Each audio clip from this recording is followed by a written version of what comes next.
Oh man, we're revisiting the Get Home bag. A newer channel with kind of an interesting young man, goes by Tactical Homestead. Saw the video Jeff and I did, the bearded gringo and I did on our Get Home bags, and he had some thoughts, and so he did a video response to us on that, and I thought, young man, we appreciate you. We'll do one back. Real quick, Adam at North Point Axe. Y'all know Adam. He was a subscriber and a friend of this channel long before he ever started his business. He's expanded that business. He's been doing custom axes and knives and swords for a while now. He's now selling MoraKnives. Mora is the Swedish knife that is so well thought of, especially in the bushcraft community. I'm gonna say woodcraft. I don't like bushcraft. Maybe I'll like it better if it's woodcraft. I don't know. I just found out that bushcraft is an Australian term where it would make sense because they have the bush. We don't have the bush. Get your mind down the gutter. Anyway, check out Adam's new line, and he's got another elk hound. He's got another line he's added to the website too. There is a discount code, Revolt Now. I believe the R and the N are capitalized, but he will. I guarantee you, he'll post a comment with the code in it, and I will pin it to the top of the comments, and I'll even try to put it in the description. Maybe I'll call him after this so I can do it in the description, right?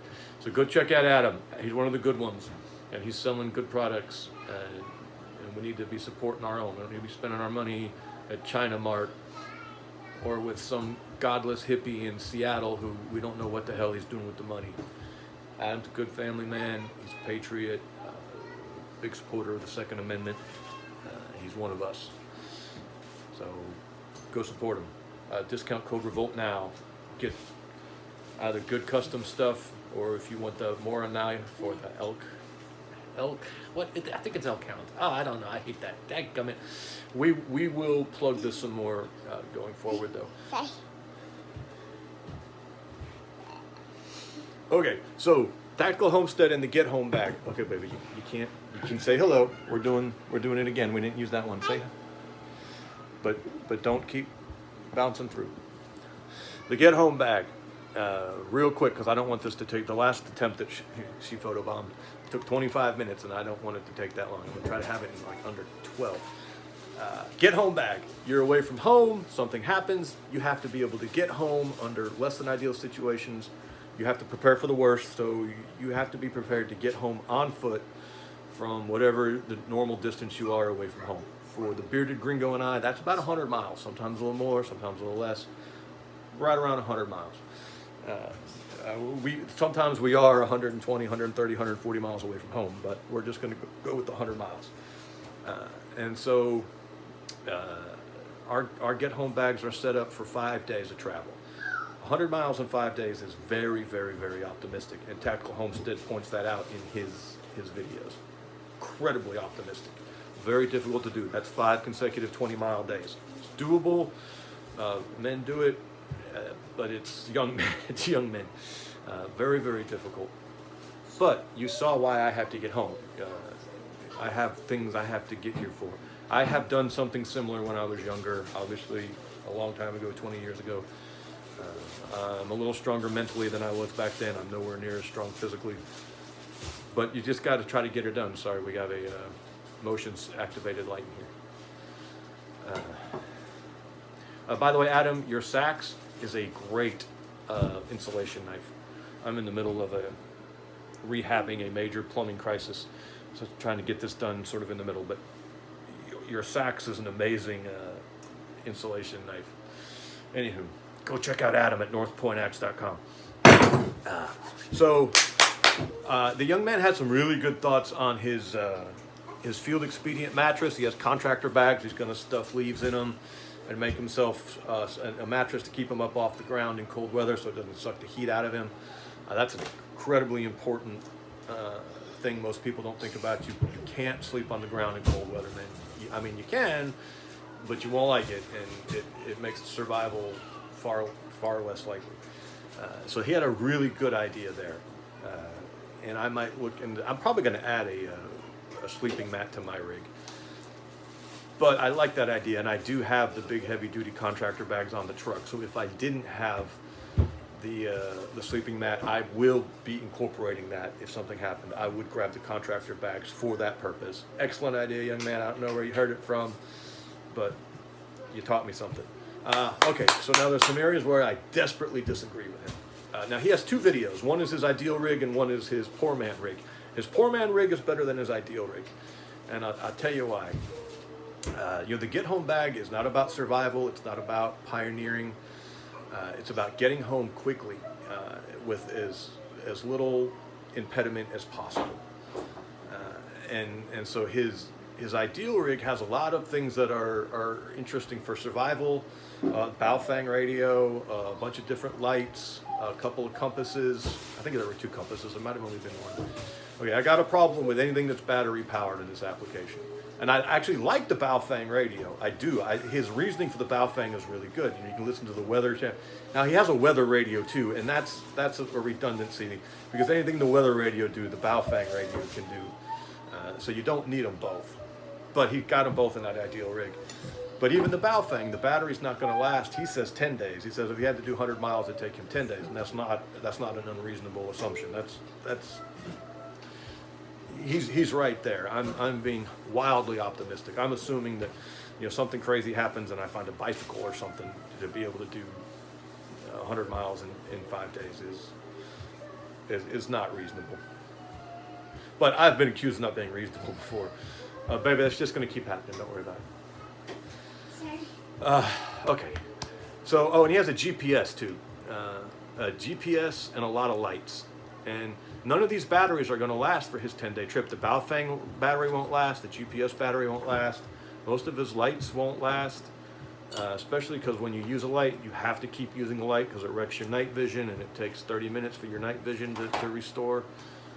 And so you start using the light, you got to keep using the light, and the batteries just go whoop. And so you have to be able to function without these things in this scenario. So why have them to begin with? Because they're not going to last the whole time. You do have to be able to not use them. So why use them at all? Their weight, their layers of complexity, and they are getting in the way of your main goal. Because this whole exercise is guided by one principle: get home fast. So I disagree severely with all of his battery-powered gizmos. And you don't need a GPS, because you know what? You're not blazing a trail through virgin timber. You're going home. You know how to go home. Every single one of us. You pick that cardinal direction you have to move in, and you start going in that direction, and you will start running into things you recognize. And I don't care where you're at. I could be in Cincinnati, and I know, okay, well, Georgia's southeast from here. Well, let me go southeast until I find something I recognize. I don't need a compass. I do have a map of the North Georgia area in my rig, just a little cheat sheet for some of the surface roads getting started. Probably will save some time. GPS is not a useful piece of gear in this scenario. You don't need it for your get home back. You know how to get home. If you don't, you have bigger problems anyway. The GPS isn't going to help you with. So throw away the GPS. Layer complexity, points for failure. A weak point. I can't remember what that's. But failure points. And you're not going to have it the whole time anyway, so why keep it? Same thing with the Baofeng radio. I get it. Good idea. Good thinking. It's good thinking, but it's not going to last unless you add a solar charger or something. And now we're adding more weight and more layers of complexity. Get rid of it. You know what? You're going to know what the weather's doing because it's going to be doing it on your head. So you won't need to listen to the weather radio. You're going to be able to look up and go, oh yeah, the weather. You don't need the layer of complexity, and like I said, the batteries are going to die and it won't last. What else? He's got a lot of firearms he's thinking he's going to carry, and he was talking about at least 2, but I thought maybe I even heard about a third. An AR-15, a short-barreled AR-15 with 2 different types of ammunition, and then a 22 with 2 different types of ammunition. This is 15 to 20 pounds. 15 to 20 pounds that's just not necessary. Get rid of it. Now, if you have a firearm in your vehicle, you have to take your firearm with you. You can't, obviously. But a firearm in and of itself is not necessarily an important part of this rig, of this get-home rig. It's slowing you down. You're not getting into firefights. You're not hunting. You're moving. You're moving and you're sleeping, and that's it. And stopping for water, and nothing else matters. In some ways, a firearm might. Well, anyway, firearms always. A firearm's never a bad thing to have, but you don't need multiple firearms. Have whatever your EDC is, have that with you. For me, that would actually be a 9mm carbine that I'm supposed to be building that I haven't built yet. But when I have that on the truck, yeah, I'll have that with me if I have to get home. But it's not you don't need multiple firearms for multiple scenarios here. If you need something that you need multiple firearms for, something's gone horribly wrong, and you need to unass the area as quickly as possible. No, just whatever your EDC is, that one firearm. You don't need multiples. What else? He dislikes my axe, and C103 agrees with him. He does not like my axe either. I will freely admit that it's possibly that this is an emotional thing for me. When our forefathers were traveling, back in the olden days, they always had an axe with them. They didn't waste effort. They didn't waste energy. They didn't. Okay, come on, out.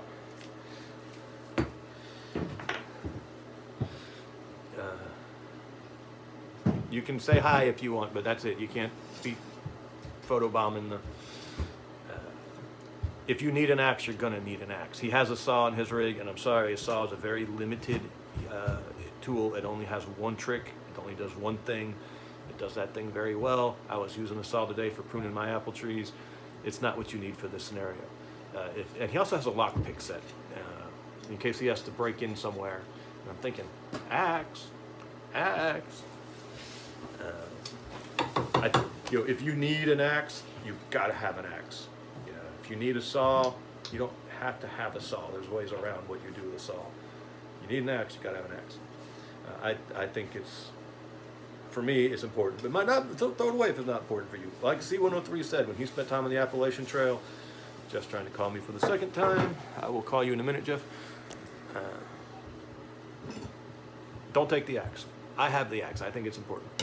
What else? Food. No one likes what I said about food. Not even Jeff, the bearded gringo. Rob Painless also was a little skeptical because all I have is peanut butter. He's like, just peanut butter? What? You're going to live for 5 days on just peanut butter? I've lived on 5 days on nothing. I've gone 3 weeks in a row where I went 6 days without eating and ate on the 7th day. And I did that for 3 weeks in a row one time for a religious thing. I was not in my right mind at the time. It was good, though. It did good for me at the time. So you can do anything for 5 to 10 days. And peanut butter is perfect because it's lots of calories. You don't have to cook it. You don't have to cook it. You don't have to cook it. You're moving fast. You're moving hard. You're moving furious. Fast, hard, and furious. Sounds like a movie. You don't have to. This young man's got rice in one of his get-ups. No. Rice takes lots and lots of resources, fuel to cook, and time, and you've got a fire burning for an hour or whatever. I don't know. I don't actually know how to cook rice, but I've seen other people cook it, and it's not quick. And it's not a calorie-dense, nutritious food. It's kind of just a filler. Rice is. Sorry, we had a technical difficulty. Then I had to go spank a child, and then Jeff called. Rice is a terrible idea, young man. Don't take this personal. I'm not criticizing you personally. Terrible idea. Lots of resources, lots of time to cook. Not a lot of, fats and proteins. It's just, those calories are good. You got to have calories. But in this scenario, rice is terrible idea. Awful. All those meat packets, they all have like 190 to 180 calories in them. The tuna and the salmon little, aluminum foil pouches. You need 10 of those a day, bare minimum. 2,000 calories a day is for a grown man who's doing normal activity. This isn't normal activity. You really need more like 3,000 calories a day in this situation. Peanut butter, and I know Rob disagrees too, Rob Painless. I'm sorry, you don't have to cook it. You can eat it on the go. Lots of protein, lots of fat. It ain't sexy. It ain't fun. It ain't glamorous, but nothing about this scenario is sexy, fun, or glamorous. If you want sexy, fun, or glamorous, you're in the wrong community. None of those things. I can be a little sexy. That's not for here, though. So I say no. Forget, he had an MRE in one situation, too. And again, just a lot of weight, a lot of excess stuff that has nothing to do with calories for survival. You know, there's the coffee and the toilet paper and the matches and the gum and the this and the that. And no. Something simple, something easy, something no cook, something you can do while you're moving. And peanut butter is it. I don't know how much salt it has in it. That's one thing I should look into, because you know, if you're doing a lot of sweating, you're going to need some salt, some electrolytes. So I will look into that.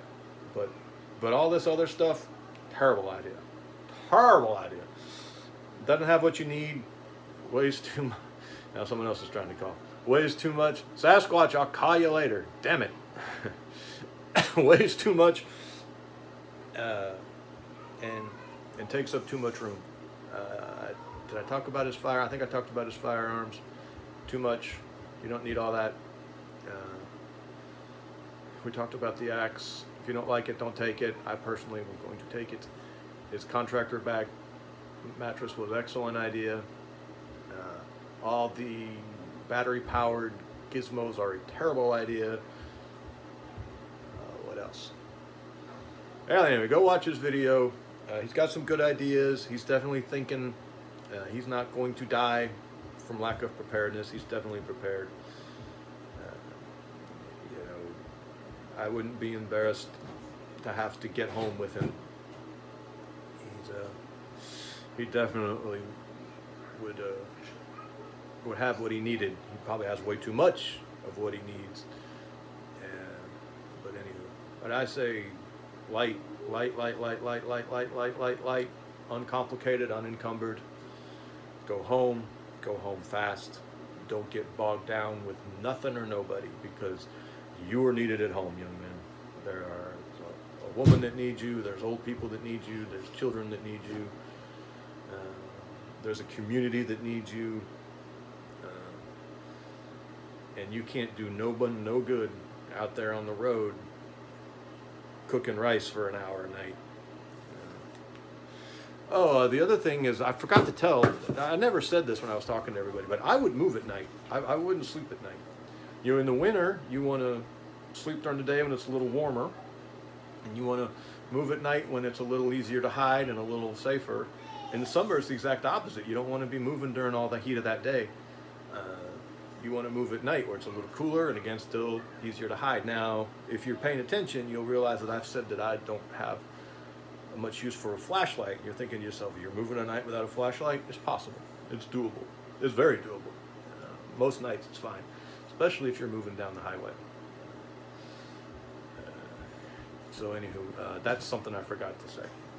I might do a whole video on that, night movement, the advantages of night movement.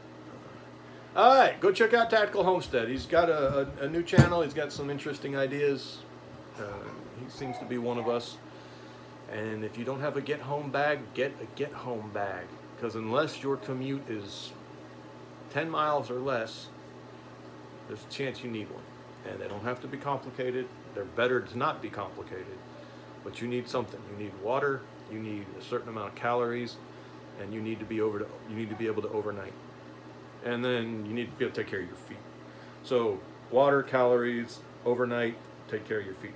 Those are the 4 important things. Go check out Adam at North Point Axe and see his new line of MoraKnives and Elk something knives. And I had to stop this video 4 times. You'd think in one of those 4 times I would have called him and asked him what the other brand of knife was. But he'll put a link in the comments, and I will try to put it in the description. Men, we appreciate the hell out of you. Thank you.